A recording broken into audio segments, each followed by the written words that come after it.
Sud Radio Berkov dans tous ses états, midi 14h. Guillaume Bigot.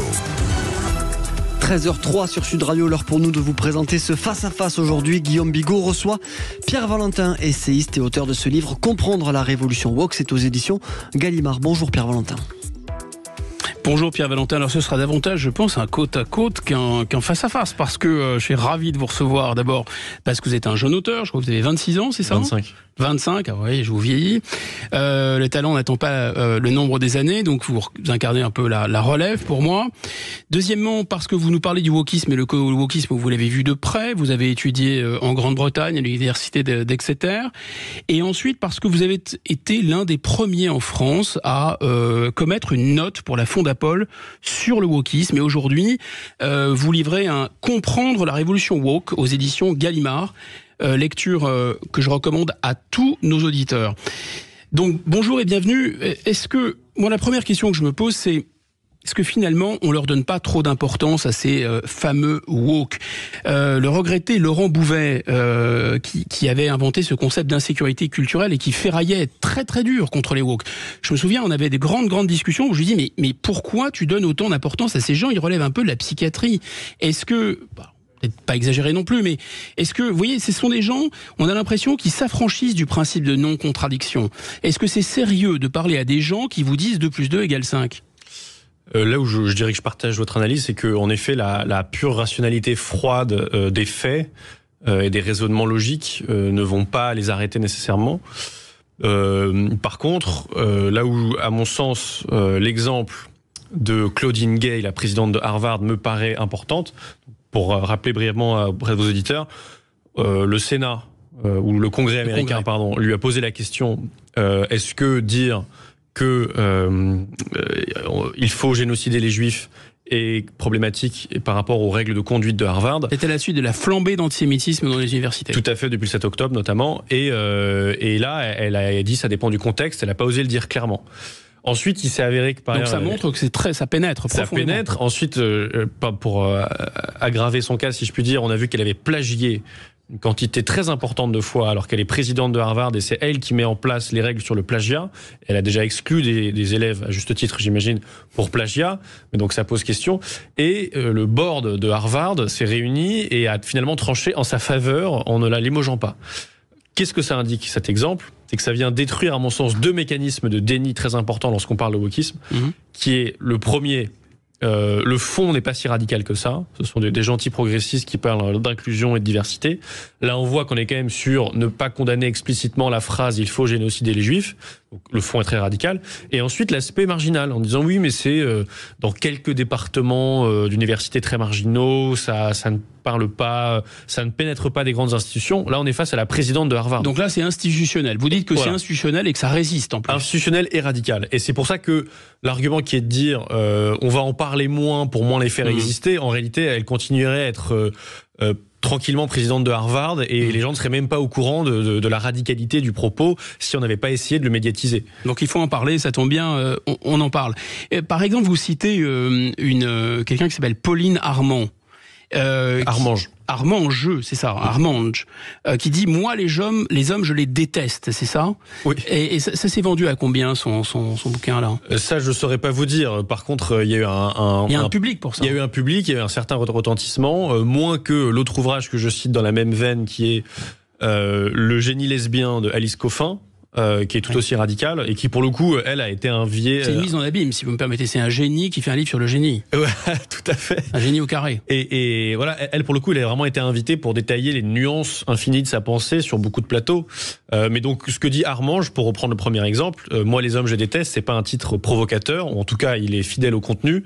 À l'intérieur, elle clarifie encore en disant tous, point d'interrogation, oui, tous, absolument. Elle revendique au même titre que Coffin ce qu'elle appelle la misandrie politique, qu'elle définit comme un sentiment négatif à l'égard de la gente masculine dans son ensemble. Et encore une fois, c'est de la part de gens qui imaginent que le système, comme ils disent avec un S majuscule, serait complètement en leur défaveur, alors qu'à ma connaissance, on n'a jamais vu de livre publié « Moi, les femmes, je les déteste » ou à l'inverse, le génie hétérosexuel qui dirait, pour citer Alice Coffin et l'inverser, qu'il faudrait arrêter d'admirer les œuvres des petits garçons, elle a dit petits garçons, des petites filles, et ainsi elles cesseront d'exister. Et vous dites, vous faites référence à la ferme des animaux, qui est un texte remarquable d'Orwell, on parle toujours de 1984, mais on oublie ce petit texte qui est assez génial. Et vous dites qu'il y a vraiment un lien avec le ressentiment, le sentiment clé, c'est le ressentiment, et vous dites que c'est ça le soubassement du wokisme. Vous pouvez nous expliquer ? Oui, tout à fait. À mon sens, il y a un passage dans la ferme des animaux qui est clé, qui est que le moulin que les animaux, donc nouveaux dominés, mais qui reprennent le contrôle, qui deviennent autogérés, si vous me permettez la formule, ils créent un moulin pour leur nouvelle indépendance. Pendant la nuit, il se trouve qu'il y a une tempête, ce qui est le seul élément factuel dont on a connaissance, et le moulin s'écroule. Et là, à mon sens, ils avaient 3 postures existentielles. La première, c'était de se dire, on l'a pas assez bien construit, c'est de notre faute, donc une posture de responsabilisation. La seconde, c'est de dire, c'est le tragique, c'est les aléas, c'est la météo, c'est de la faute à personne, tant pis. Et ils choisissent la 3e option qui est, dans la nuit, nos ennemis, donc en l'occurrence le cochon boule de neige, qui est censé être un dissident, un traître, c'est là où on sent le mâle blanc hétérosexuel revenir à la charge. Exactement. Le système, un ennemi, un bouc émissaire, quelqu'un pendant la nuit est venu détruire notre moulin à notre place. C'est de la faute au complot, à la conspiration qui nous a détruits. Et là, on voit que c'est le ressentiment qui les tient en laisse. C'est-à-dire que, pour reprendre la phrase de Nietzsche, quelqu'un, quelque part, doit être responsable de mon mal-être. Et les woke, à mon sens, sont mus par cette émotion très sombre. Est-ce que pour vous, ça relève d'une sorte de... je sais pas, ce qu'on pourrait appeler pulsion morbide. Alors je sais que vous aimez beaucoup aussi Christopher Lasch, La culture du narcissisme, qui est un livre de 1989, un historien américain. 79, vous avez raison, c'est encore plus ancien que ça, encore plus fou. Et il fait un diagnostic général, il pose le diagnostic que le monde occidental est atteint de narcissisme. Et il dit le narcissisme, c'est pas tellement trop s'aimer. Finalement, le narcissisme, c'est être dans une sorte de fragilité, justement, narcissique, d'avoir besoin d'être rassuré. Et vous établissez le lien avec le wokisme, c'est bien ça ? Oui, on peut prendre 2 faits divers woke et ensuite on trouvera la cohérence qui sera dans le narcissisme. Le premier, c'est on a cherché à interpréter une Jeanne d'Arc non binaire dans le théâtre du Globe à Londres, qui est le théâtre où Shakespeare se produisait. Et le second fait divers, qui est un peu lié au premier, c'est que on a voulu faire de Shakespeare, notamment dans la pièce As You Like It, où une femme se déguise en homme, un pionnier de la cause transgenre. Et quelle est la cohérence de ces 2 faits divers ? C'est que dans les 2 cas, on dit la preuve que Shakespeare est génial, ou que Jeanne d'Arc est géniale, que les grandes figures de la civilisation occidentale sont géniales, c'est qu'elles pensent comme moi, militant aujourd'hui en 2023. C'est-à-dire que, à l'inverse, on a vu évidemment beaucoup de déboulonnements symboliques ou réels de Jeanne d'Arc et de Shakespeare, lorsque on partit du principe qu'ils ne pensaient pas comme nous. Soit les grandes figures occidentales pensent comme moi, auquel cas elles sont géniales, parce que les aduler revient à m'aduler moi-même, Narcisse. Et on les annexe. Ou alors, on les absorbe ou on les annexe, elles deviennent comme nous, et là je peux les célébrer. Mais il n'y a pas la 3e voie. D'ailleurs, je ouvre une parenthèse, là on va jouer, paraît-il, un Cyrano de Bergerac, aussi revu et corrigé. Roxane est une transe, ou je ne sais pas trop. J'ignorais, mais ça va tout à fait dans le même esprit. Et en fait, la 3e voie qui devrait être la nôtre, qui notamment devrait être celle des jeunes étudiants au moment où ils étudient, où ils s'ouvrent sur le monde, c'est de dire ces grandes figures ne pensent pas comme moi, mais c'est à moi d'être bousculé, d'être brusqué par eux, d'être brusqué par le monde extérieur et d'apprendre, de m'agenouiller symboliquement pour apprendre, et non pas moi qui coupe des têtes ou qui déboulonne des statues. Il y a un rapport d'arrogance et de narcissisme très fort, à mon sens. Donc ça manque d'humilité, en même temps ça manque d'assurance, l'un et l'autre. Oui, en effet, c'est vrai que Lasch dit là-dessus que le narcissisme n'est pas une indépendance arrogante, mais au contraire une sorte de dépendance affective sur des stimuli externes. Et c'est plutôt la figure de la personne qui se regarde dans le miroir longtemps pour y voir la moindre faille. Donc il y a en effet, si on était certain de s'aimer, on ne passerait pas notre temps à demander aux autres de nous dire qu'on est génial. Et confirmation. Voilà. C'est le problème du narcisse qui ne s'aime pas tant que ça, a besoin des autres en permanence, a besoin que le monde, comme le mythe de Narcisse, lui renvoie en permanence sa propre image en version améliorée pour qu'il se rassure sur lui-même. Et la recherche des likes sur les réseaux sociaux. Tout à fait, qui va dans ce sens-là. Un dispositif là-dessus. Ok, moi je voudrais savoir si pour vous ça peut mal tourner. Il y a le livre de mon collègue Mathieu Bocoté qui parle de totalitarisme sans goulag. Ce wokisme qui se répand, on entend, vous dites ça résiste, etc. Jusqu'où ça peut aller ? Le fait quand même que ce soit un totalitarisme sans hémoglobine, ça devrait être assez rassurant. Alors on va peut-être marquer une pause, peut-être avant. Ouais, on va continuer cet entretien après cette courte pause, mais avant ça, Vous commencez à reconnaître la musique puisque le grand sapin de Noël Sud Radio, c'est maintenant. C'est peut-être le moment pour vous de nous appeler au 0826 300 300 pour essayer de gagner plein de cadeaux qu'on a à vous offrir. On a des voyages, on a des enceintes connectées, on a des séjours, on a des casques Bluetooth offerts par Sud Radio et la Confédération des buralistes. Vous nous appelez 0826 300 300. Tenez, Guillaume, donnez-moi un chiffre entre 1 et 25. 7. Allez, le 7e appel, vous remporterez le cadeau du jour. À tout de suite sur Sud Radio. C'est Gilles Grossman, je vous souhaite de joyeuses fêtes de Noël avec Sud Radio. Bonne fête avec Sud Radio. Sud Radio. Parlons vrai. Sud Radio Berkov dans tous ses états, midi 14h. Guillaume Bigot. Alors, on parle avec Pierre Valentin de cette révolution multicolore, wokiste, qui nous vient des États-Unis. Et je vais vous poser la question, Pierre Valentin, savoir si finalement ce qu'on assimile à une sorte de totalitarisme, je fais référence à l'ouvrage Le totalitarisme sans goulag de Mathieu Bock-Côté, le fait qu'il n'y ait pas d'hémoglobine, qu'il n'y ait pas de violence, qu'il n'y ait pas des massacres à grande échelle comme le nazisme, comme le communisme, ça fait qu'on n'est pas dans un phénomène de même nature tout de même. Alors sur la question précise du totalitarisme, je la mettrai un peu de côté parce que pour le coup, j'ai pas assez creusé la question précise. C'est une question difficile. Il y a des gens que j'estime intellectuellement beaucoup des deux côtés de ce débat. Par contre, sur l'aspect violence, je pense que déjà eux-mêmes, dans l'autre sens, admettent un continuum entre les paroles et les actes. Ils ont tendance à dire que lorsque des militants de droite s'expriment, ça vient justifier in fine des violences contre les minorités, etc. Donc, faut l'admettre aussi peut-être dans l'autre sens. Dans leur discours, ils sont capables d'aller très très loin. Je cite notamment un collaborateur du New York Times qui dit « La blanchité est un virus qui ne mourra pas tant qu'il restera des corps à infecter ». Lorsqu'on dit ça, c'est quand même très profond en termes d'agressivité. Il y a également une psychanalyste qui fait une conférence à Yale qui raconte son fantasme de décharger un revolver dans la tête de plusieurs blancs et de s'en éloigner comme si elle avait, je cite, rendu au monde un putain de service. Alors là, attendez, c'est important, on est à Yale, c'est une psychanalyste, donc c'est pas un rappeur comme Nick Conrad. Non, tout à fait. Là, c'est encore une fois, on revient au sujet du début, c'est très institutionnalisé et radical. Ah oui. Ça n'est ni modéré ni marginal. C'est vraiment l'inverse sur les deux points. Oula. Et sur les violences, là où je nuancerais, c'est que déjà, on avait eu dans le microcosme, qui est l'université d'Evergreen, il y a quelques années, des jeunes qui s'étaient baladés avec des battes de baseball et des tasers à la recherche d'un professeur accusé complètement à tort, mais là n'est pas la question, de suprémacisme blanc et de racisme. Et la question se pose de que se serait-il passé s'ils l'avaient trouvé ? Ils l'ont simplement échoué par manque de tactique, si je puis dire, mais pas par manque d'intention. Autre exemple, dans la foulée, là c'est pour le coup massif, dans la foulée des événements de Black Lives Matter à l'été 2020 suite à la mort de George Floyd, on a eu... Le sang a coulé. Pardon ? Là, le sang a coulé. Là, le sang a coulé. Il y a des gens qui ont été attaqués, agressés. Il y a eu en dégâts matériels à minima des dégâts estimés à 2 milliards de dollars au sein des États-Unis, de vitrines brisées, de gens qui mettaient dans leurs vitrines des messages de l'ordre de ne m'attaquez pas, je soutiens votre cause, etc. et qui avaient clairement peur pour leur outil de travail, pour leur lieu de travail et aussi pour leur peau. Est-ce que là, vous faisiez allusion à Black Lives Matter, c'est quand même un phénomène.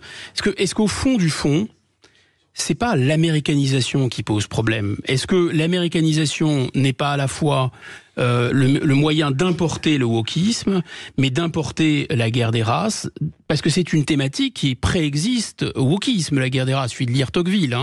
Est-ce que c'est pas un moyen d'importer chez nous la guerre des sexes? Là, encore une fois, c'est une thématique et une réalité américaine, c'est l'Amérique puritaine, ça préexiste à ce wokisme.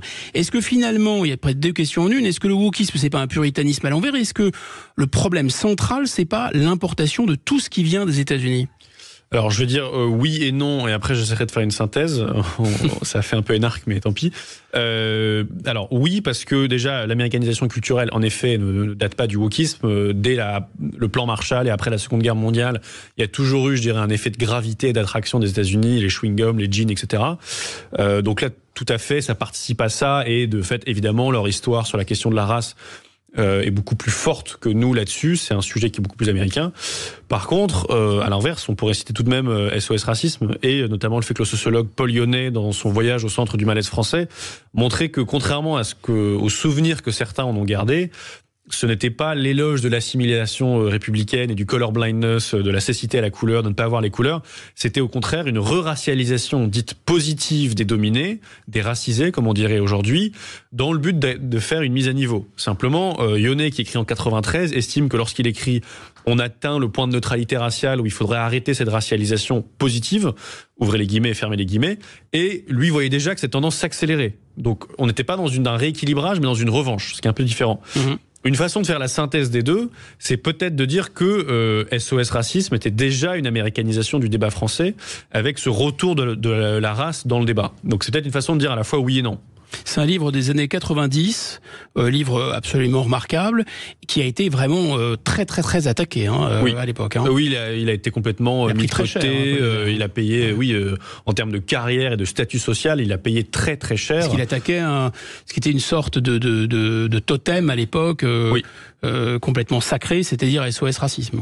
Oui, complètement. Et encore une fois, il faut arriver à se défaire, je dirais, de mythes rétrospectifs, en disant oui, ils ont dit ça, ça et ça. Lorsqu'on regarde les textes, lorsqu'on regarde les déclarations, on n'est pas du tout dans cette neutralité raciale, on est dans une re-racialisation positive des dominés. C'est très différent.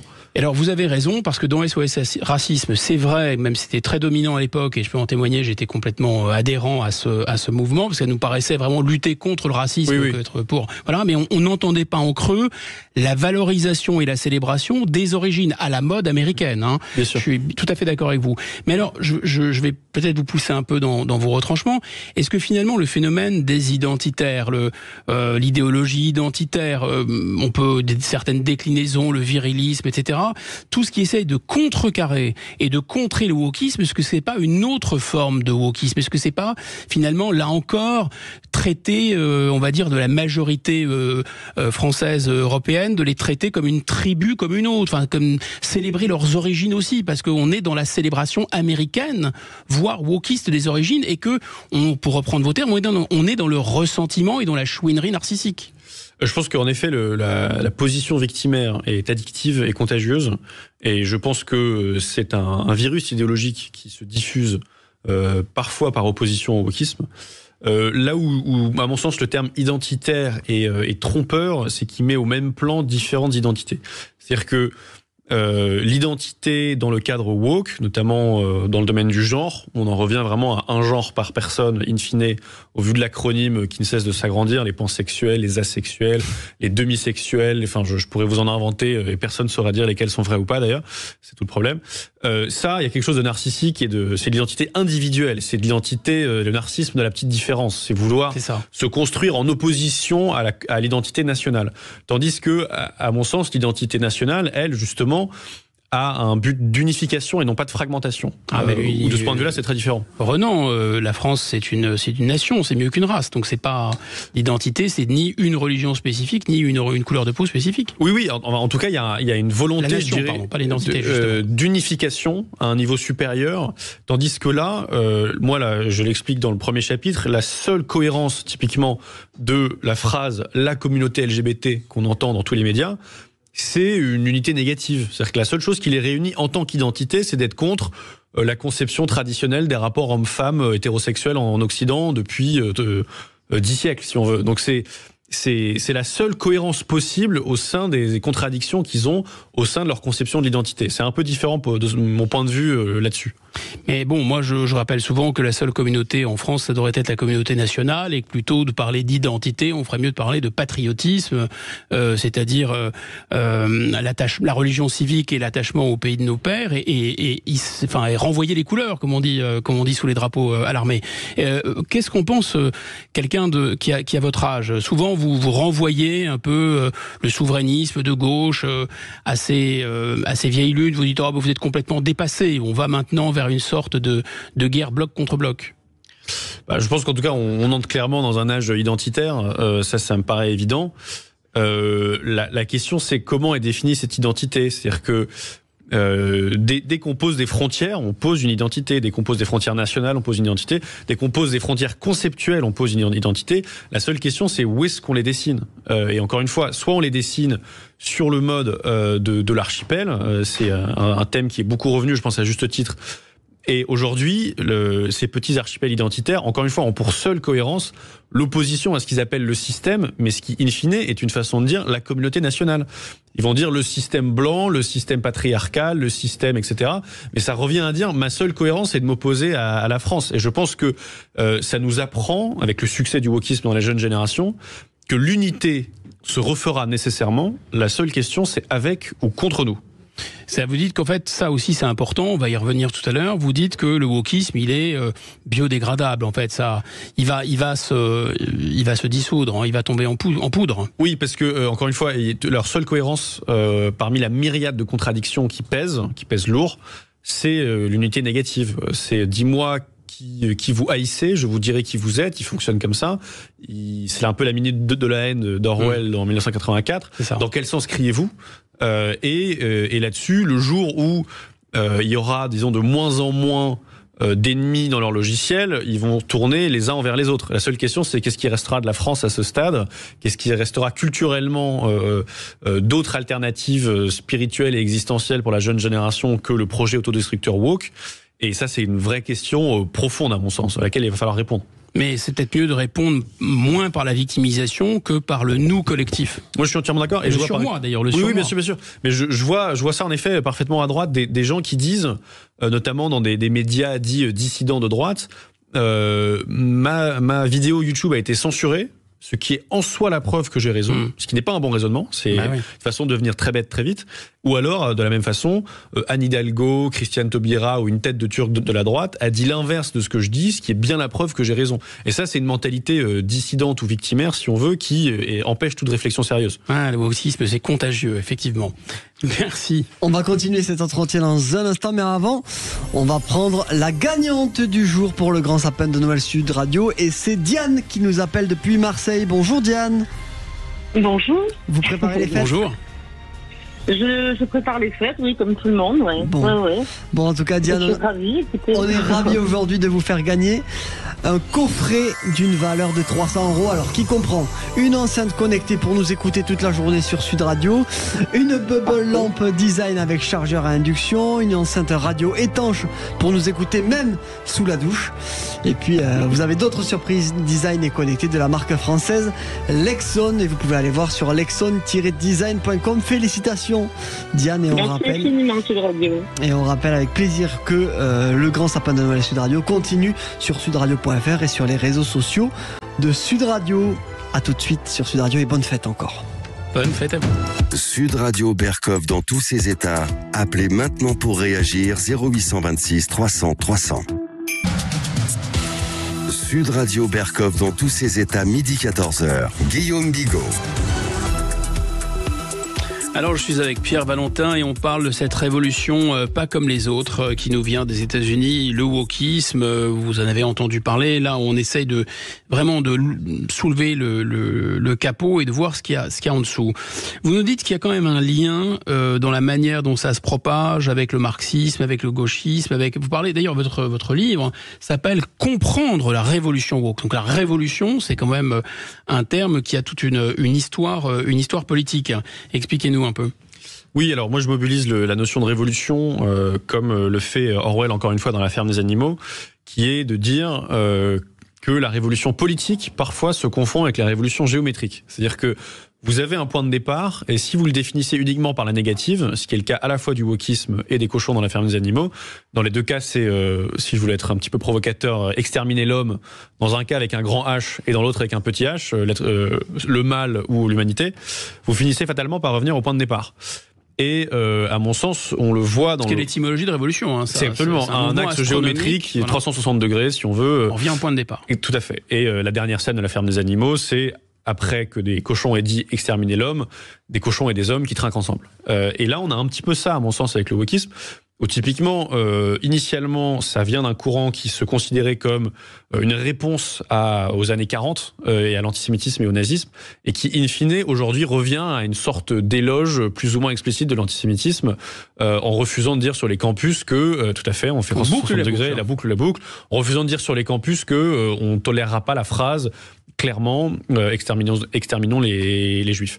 Donc tout commence avec Herbert Marcuse, par exemple, intellectuel juif de l'école de Francfort, et tout finit avec Claudine Gay, la patronne de Harvard. Exactement. Et pour moi, ça, Orwell nous a donné une grille de lecture conceptuelle pour comprendre pourquoi c'était inéluctable. C'est comme, pour donner une image à nos auditeurs, si vous étiez sur un bateau, vous avez des récifs en face de vous, et n'ayant pas de cap positif à proposer plutôt que les récifs, vous faites un coup de barre dans une direction et vous restez comme ça. In fine, vous finirez par revenir sur les récifs que vous voulez éviter. Et donc là, c'est précisément ce qui arrive avec le wokisme. Et pourquoi est-ce que je parle de révolution ? C'est parce que notamment, ça complique un peu la généalogie. Parce que chaque auteur peut dire, regardez, ils ont fait l'inverse de ce que j'avais dit, donc ça peut pas être moi.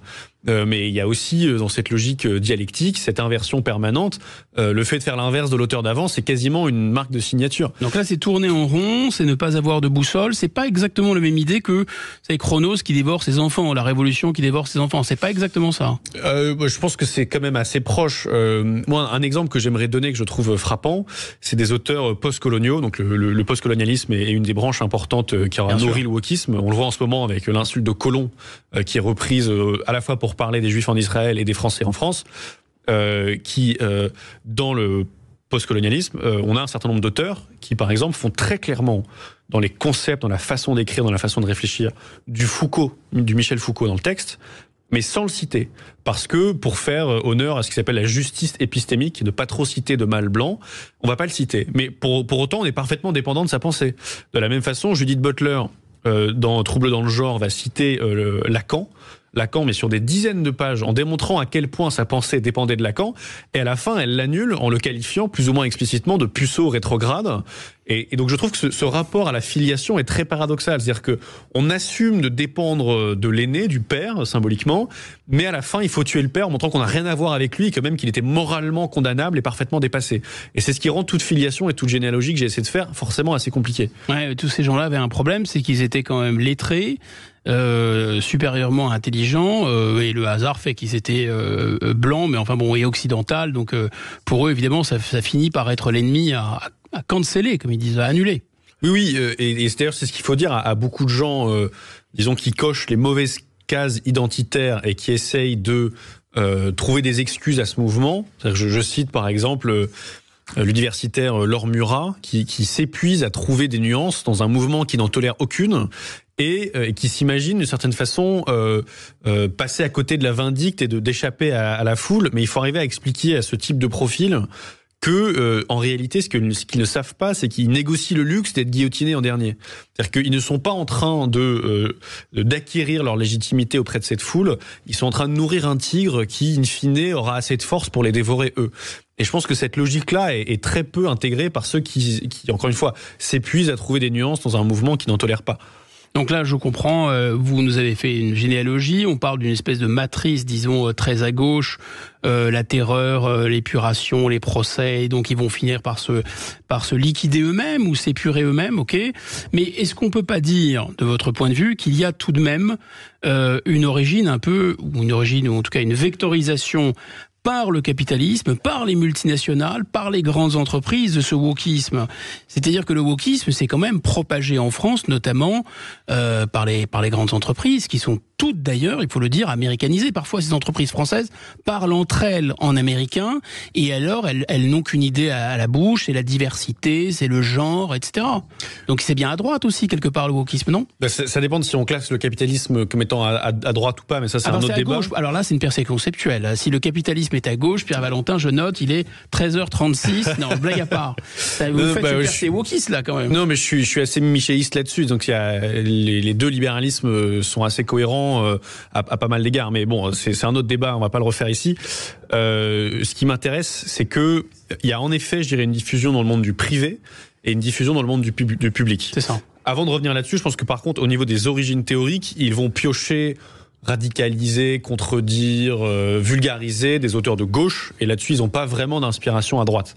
Par contre, au niveau même du côté des libertariens, pardon, je pousse un peu le bouchon, c'est-à-dire les gens qui disent vraiment l'individu s'auto-engendre. Si, c'est vrai que de ce point de vue-là, en tout cas, c'est au sein de la matrice libérale qu'ils vont piocher certains éléments, notamment, je dirais, sur l'aspect transgenre, où c'est j'ai jadis refusé qu'on m'impose ma religion, ma nation, ma communauté, et aujourd'hui, je refuse qu'on m'impose mon sexe.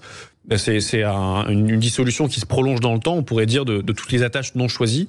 Et puis je dois rien à l'État, je dois rien à la nation, il n'y a pas de frontières. Sur l'État, à mon sens, ils ont une relation assez paradoxale qui est de projeter sur la figure étatique à la fois la figure du père tyrannique, donc le racisme systémique, le père, le tyran qui nous impose le racisme, etc.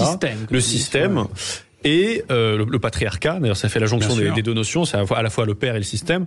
Et à l'inverse, projette sur eux la notion de mère nourricière, c'est-à-dire que c'est de les subventions étatiques dont ils dépendent. Tout un réseau associatif fonctionne uniquement par le public et peut se protéger de ce point de vue-là de la sanction du marché et de la sanction des électeurs.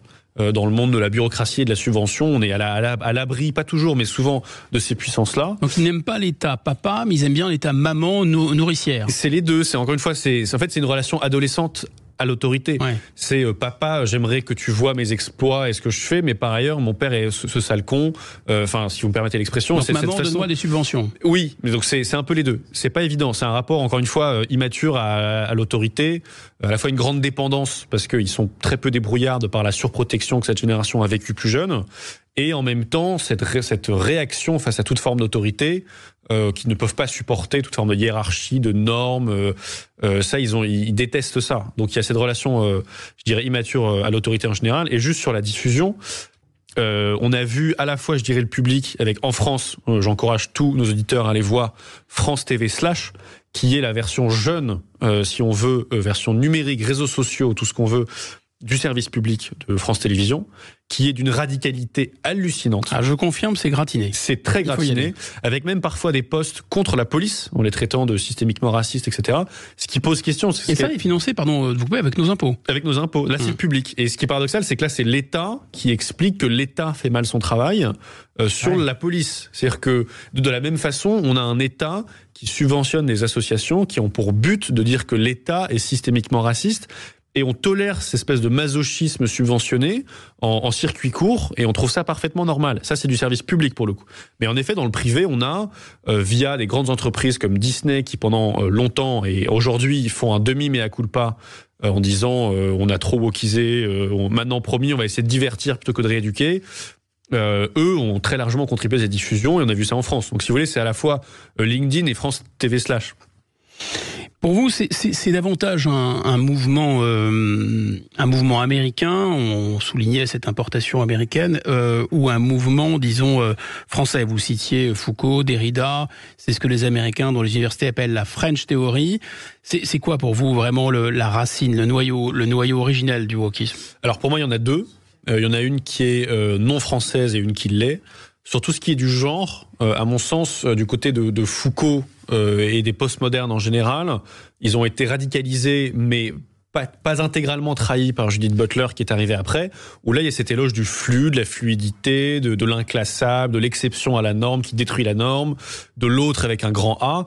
Et donc là la figure du transgenre c'est coulé dans le marbre très logiquement à la suite de cela, parce que c'était l'inclassable. Pareil chez Foucault, on trouve cette critique de l'arbitraire, de l'exclusion du pouvoir, le pouvoir qui exclut arbitrairement, qui étiquette, etc. Et lorsqu'on entend le slogan de l'inclusion, c'est déjà en soi le revers de cette médaille-là. De la même façon, les accusations qu'on entend de psychophobie, qui est de dire que c'est quoi, ça, le système étiquette arbitrairement les personnes qui souffrent de troubles mentaux, de façon parfaitement relativiste. Je cite par exemple une activiste à la fois autiste et woke. C'est-à-dire qu'il y a l'idée qu'il ne peut pas y avoir de définition de la pathologie. Non. Parce que vous dites que c'est pathologie, c'est que vous définissez le sain, ils refusent de séparer ce qui est sain et ce qui est pathologique. Et pour eux, étiqueter arbitrairement, cette formule est un pléonasme. C'est-à-dire que le système décide que, et même lorsque vous avez par exemple dans le domaine de la grossophobie, c'est les études de corpulence, un scientifique qui va vous dire pardon, mais vous faites 150 kilos, votre espérance de vie va être divisée par 2, vos risques de cancer, etc., etc. Ça, c'est parfaitement relativiste. Ça, c'est le système qui dit que pour exclure les minorités grosses. C'est-à-dire que le relativisme là-dessus se poursuit très loin et, à mon sens, a été initié là-dessus par Foucault sur l'aspect savoir-pouvoir, qui est de dire que le savoir et le pouvoir sont qu'une seule et même chose. Il n'y a pas de savoir objectif parce que c'est le pouvoir qui promeut un certain savoir. Et lorsqu'on arrive là-dessus, on peut dire 2 + 2 = 4. On peut aussi dire que pour aider quelqu'un, on pourrait dire 2 + 2 = 5, 2 + 2 = 6. Et là-dessus, il n'y a pas de vérité en soi. Il n'y a que de vérité que le pouvoir cherche à imposer. Et donc là, cette dissidence promeut très logiquement un relativisme. Bon, on va revenir sur cette relation très intéressante entre savoir et pouvoir, parce que ce wokisme, ça semble être un savoir qui dévore le savoir, en fait. Oui, tout à fait. Et in fine, plus rien n'est vrai. Et c'est vous qui aurez la parole au 0826 300 300. On attend vos questions sur Sud Radio, 0826 300 300. À tout de suite sur Sud Radio. Sud Radio. Parlons vrai. Sud Radio. Sud Radio. Parlons vrai. Parlons vrai. Sud Radio Berkov dans tous ses états, midi 14h. Guillaume Bigot. Alors avec Pierre Valentin, auteur chez Gallimard de Comprendre la révolution woke, on se posait des questions qui sont des questions très très très fortes, très j'allais dire même très puissantes sur le plan philosophique, le lien entre le savoir et le pouvoir, et comment l'idéologie woke est une espèce est en train de corrompre ce lien entre savoir et pouvoir. Est-ce que ça veut dire que le wokisme, c'est un savoir qui attaque le savoir, et est-ce que ça veut dire que ça peut se diffuser dans un univers où le pouvoir, nos pouvoirs, tous les pouvoirs, d'abord le pouvoir politique, en fait, il est de plus en plus délié du savoir, le niveau baisse quand même. Oui, bien sûr. En fait, encore une fois, dans le texte de Foucault initial, il est assez clair que pour lui, un savoir désintéressé n'existe pas. Et je sais que certains ont essayé de dire qu'il n'a pas vraiment dit ça, mais croyez-moi, je suis allé lire, il a vraiment dit ça. Et au début, ça peut être une sorte d'intuition de bon sens, qui est de dire, je ne sais pas si l'État fait la promotion d'une étude scientifique, il faut faire attention, c'est peut-être intéressé, il faut aller voir d'autres avis, très bien. Mais très concrètement, lorsqu'on pousse l'intuition de Foucault jusqu'au bout, on arrive au fait que lorsque quelqu'un, n'importe où, dit 2 + 2 = 4, il faut lui dire à qui profite le crime. Donc tout est rapport de force. Tout est rapport de force. Donc la géométrie, l'algèbre, tout ça, c'est du rapport de force. Et donc on a vu, par exemple, la promotion de... C'est un coup des Athéniens, par exemple. Qui voulaient dominer par exemple, écraser les Perses. Il faudrait voir pourquoi les Athéniens ont promu l'algèbre. Est-ce que ça permettait de pour dominer... humilier les Perses, qui étaient racisés, peut-être. Par exemple, mais ça irait dans ce sens-là. Encore une fois, les gens comprennent pas ça tout de suite, mais il suffit de pousser un peu la logique à bout pour se rendre compte de l'absurde. Tout à l'heure, j'ai parlé de leur argument sur la grossophobie. Pareil, la personne qui va vous dire à 150 kilos, votre espérance de vie est catastrophique, c'est encore une stratégie d'un pouvoir pour imposer une norme arbitraire, pour étiqueter, etc. Mais ça va très loin, cette histoire, si on s'arrête un instant. Est-ce que pour vous, ça valide un peu les théories du complot, parce qu'en fait, effectivement, les personnes on parle même d'obésité morbide, la médecine parle d'obésité morbide. Oui. Ce qui veut dire à la fois qu'il y a une intention chez ces gens qui dépassent des poids absolument incroyables de se faire du mal, et en même temps que leur espérance de vie va être très très réduite. Donc ça veut dire quoi quand ils meurent? Ça veut dire que c'est le système qui les a tués? Oui, il y a souvent cet aspect infalsifiable qu'on voit aussi avec les transitions de genre, qui est que le taux de suicide est gigantesque avant transition, mais quasiment le même après transition. Ah ouais. Et lorsque la personne se suicide, ils retombent sur leurs pattes en disant « Oui, soit elle a fait sa transition, elle est quand même morte, mais c'est parce que le système lui a imposé des discriminations, l'a humilié, etc. » De toute façon, c'est toujours la faute du système. Toujours la faute du système, et à mon sens, c'est assez fort parce que ils ont une quantité impressionnante de synonymes pour parler du système. Ils ont par exemple le néologisme blanc-triarcat, qui est une synthèse du terme blanc et patriarcat. Ils ont la formule... Blanc-triarcat. Blanc-triarcat. Ouais. Ils ont la formule, le système écrit CIS, en référence à ce qu'ils appellent les cisgenres, c'est-à-dire les personnes qui ne sont pas transgenres, qui est un terme qu'ils ont inventé. Et donc, pourquoi est-ce que cette notion de système est si présente? Ça permet de se définir en contre face à une abstraction négative, en disant, moi je suis un dissident, je suis David contre Goliath, ce qui permet ensuite à faire subir tout ce qu'on veut à Goliath et son système. Et on l'a vu récemment avec la question du Hamas, où le qualificatif de colon permettait de justifier toutes les violences envers les personnes juives. Une fois qu'ils sont colons, ça veut dire qu'ils sont dominants, ça veut dire qu'ils ont un système, et ça veut dire que par anti-système, par dissidence, j'ai le droit de leur faire subir tout ce que je veux. Et ça, c'est vraiment un raisonnement qu'il faut comprendre, parce que généralement, ce qu'ils accusent le système de faire quelque chose de mal, c'est qu'ils demandent en creux la permission de faire la même chose. Je cite Herbert Marcuse de l'école de Francfort, donc plutôt un juif allemand, mais qui ensuite est allé aux États-Unis. Donc là, on n'est pas sur une filiation française, pour revenir à la question de tout à l'heure, qui dit « c'est parce que la société actuelle est antidémocratique qu'il faut être antidémocratique pour remettre en place la vraie démocratie. C'est parce que la société est violente qu'il faut pouvoir être violent pour arriver à la non-violence. » Alors, bon, on a, je crois, un auditeur-E, je ne sais pas. On nous appelle au 0826 300 300. C'est Christophe depuis Aix-en-Provence. Bonjour Christophe. Bonjour Esteban, mais restez au colonel en attendant le retour du général, n'est-ce pas? et bonjour à l'invité. Bonjour à vous Christophe. On vous écoute. Alors voilà, moi j'ai une question pour la gratter. D'abord, la première chose, il me semble que le wokisme, c'est la révolution culturelle sans Mao. Et je pense, comme pour les médicaments, les antibiotiques, c'est pas systématique, mais je me dis, en l'absence d'idéologie à l'Occident, c'est-à-dire qu'il n'y a plus que le marché, est-ce que l'islam serait pas, à dose homéopathique, un genre d'antibiotique? Ah, bonne question, intéressant. Est-ce que l'islam, c'est l'antidote au wokisme? Alors ça c'est un propos plutôt disons prescriptif. Là, je me garderai de faire toute proposition publique. Je pense qu'il y a en effet des contradictions centrales entre islamisme et wokisme. Ça va pas bien se passer. Ça va pas bien se passer du tout. L'intersectionnalité ne peut pas fonctionner de ce point de vue-là. Il y a un rapport à l'autorité, un rapport à l'individualité. Enfin, je ne saurais même pas par où commencer pour lister les différences. C'est fascinant, c'est terme à terme d'ailleurs qu'il y a une opposition. Oui, absolument. Mais déjà encore une fois la fluidité de genre et alors la césure très très brutale entre le masculin et le féminin dans l'islam, c'est fascinant. Oui, tout à fait. Là-dessus, il n'y a pas de fluidité de genre. Zéro. Tout à fait. Alors après, sur la question du maoïsme qui était au début de la question de l'auditeur, je pense que c'est une comparaison pertinente qui a, je pense, inspiré le gauchisme qui a eu lieu aux États-Unis dans les années 60, où là il y avait Marx, Mao et Marcuse, qui étaient vraiment des figures tutélaires de ces courants-là, qui ont d'ailleurs posé des bombes dans certains cas aux États-Unis dans les années 60-70, et qui se revendiquaient de Marcuse.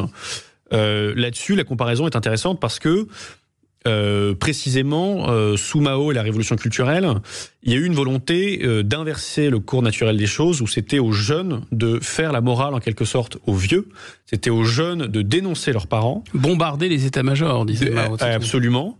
Et c'était une façon de résoudre la contradiction centrale lorsqu'on est fasciné par la subversion, qui est lorsqu'on est dissident, on peut faire l'éloge de la transgression et de la subversion, mais lorsqu'on prend le pouvoir, ça devient délicat.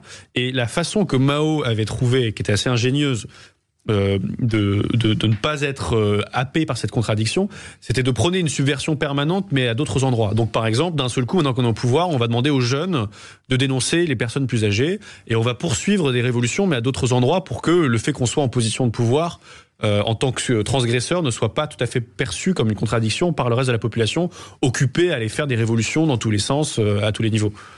Est-ce que il y a le succès, alors relatif certes, mais le succès tout de même du wokisme, sa diffusion, c'est pas pour vous à prendre comme un des symptômes de ce qu'on pourrait appeler une espèce de, je sais pas, c'est de volonté de suicide, c'est peut-être trop fort, mais de pulsion un peu morbide dans le monde occidental. C'est-à-dire que si on voit l'effondrement du taux de natalité, simultanément l'immigration, alors qu'on sait que c'est quand même les enfants qui vont assimiler les nouveaux venus, une immigration surtout en Occident, en Europe occidentale musulmane, alors même qu'on renonce à l'assimilation, et alors même qu'on pousse ces théories wokistes dans les écoles. Donc là, comme on disait tout à l'heure, ça va mal se passer.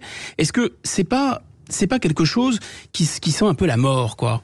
Oui, moi je pense que encore une fois, c'est quelque chose qui vient de loin. Ce qui a été terrible, c'est qu'à la suite de la Seconde Guerre mondiale, on a eu un récit qui s'est imposé, qui est le fruit de multiples simplifications, qui est de dire que globalement tout l'Occident avait été coupable du génocide des Juifs, par exemple on mettait même de côté le fait que même en Allemagne il y avait des dissidents qui n'étaient pas du tout d'accord avec Hitler et qui ont essayé de le renverser avec l'opération Valkyrie, mais ça on l'a mis de côté pour dire tous les Occidentaux sont coupables. Coupable de quoi précisément? D'avoir exclu et maltraité des autres avec un grand A, qui est la figure de la minorité. Et donc, par extension, il faudrait inclure tous les autres à jamais, en quantité illimitée, etc. C'est un peu pour simplifier le récit qui nous a été imposé. Et là-dessus, il y a déjà dans le fait d'écrire autre systématiquement avec un grand A, un rapport particulier au nous. C'est-à-dire que qu'est-ce que l'autre avec un grand A de si génial? C'est précisément de ne pas être nous. C'est-à-dire qu'on dit à des gens, vous êtes formidables car vous n'êtes pas nous. Et ça, déjà, quand ça va très loin, ça devient une haine de soi. Il n'y a pas d'autre façon de le formuler. Et ce qui est intéressant, c'est qu'il y a une envie de disparaître. Une envie de disparaître qu'on voit avec, vous l'avez dit, le taux de natalité, les no kids. On aimerait ne pas exister, ne pas perdurer dans le temps en tant que communauté. Et là-dessus, le tout sauf nous, au niveau civilisationnel, c'est muet en tout sauf moi au niveau individuel. Et on le voit au niveau de ces jeunes woke qui, écrasés par le poids de leur blanchité, comme ils disent, cherchent à faire des tests d'ADN pour montrer qu'en réalité ça va, ils ont 2,5% de sang Apache et donc ils sont pas tout à fait blancs. Ou alors on voit beaucoup ça chez les jeunes femmes qui sont écrasées par la culpabilité de leur blanchité.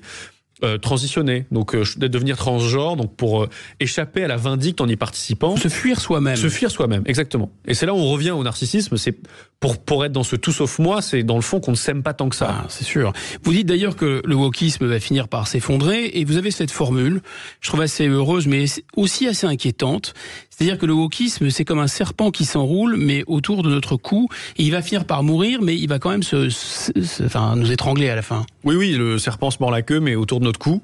Une autre image qui va dans le même sens, c'est un boulet qui donc va forcément couler au fond de l'océan, mais il menace de s'accrocher à notre cheville sur le passage. On est face à un mouvement qui ne peut que s'autodétruire. J'espère que les auditeurs l'auront compris. L'acronyme LGBT, déjà sans trop dévore, on a un mouvement Alliance LGB au Royaume-Uni ils se haïssent entre eux. Qui a exclu les autres lettres. On a d'autres contradictions à plein de niveaux. On voit les Juifs et les Asiatiques qui, aux États-Unis, sont exclus de leur statut de minorité ethnique symboliquement, parce qu'on les traite de white adjacent, donc de quasi-blancs, de proto-blancs, etc. Donc là-dessus, la mèche est allumée. Si on Ils sont veut. même plus blancs que blancs, puisqu'ils réussissent mieux à l'université. Ils réussissent encore mieux, c'est vrai. Mais on les traite de white adjacent, tandis qu'on traite pas les blancs de Jewish adjacent. Enfin bon, mais passons. Tout ça est très, très compliqué. Par contre, en effet, au vu de la popularité dans les jeunes générations, alors c'est pas homogène dans ma génération, mais quand même, ça prend beaucoup plus qu'au-dessus. Donc c'est une tendance de fond. Là-dessus, si on n'est pas capable de proposer un autre récit, on n'y arrivera pas. C'est-à-dire que le mouvement woke est une pure négation, mais proposer une négation de la négation, ça ne va pas nous amener grand-chose. Une pure critique n'est pas suffisante. Justement, on a moins d'une minute pour conclure. On l'a, ce grand récit. C'est la France, c'est la démocratie française. Pourquoi on renvoie pas les couleurs, tout simplement ? Je suis d'accord, et je pense que l'inverse de la haine de soi, c'est la fierté de soi. Et là-dessus, c'est beaucoup plus unificateur qu'une fragmentation diversitaire, identitaire que l'on voit en ce moment.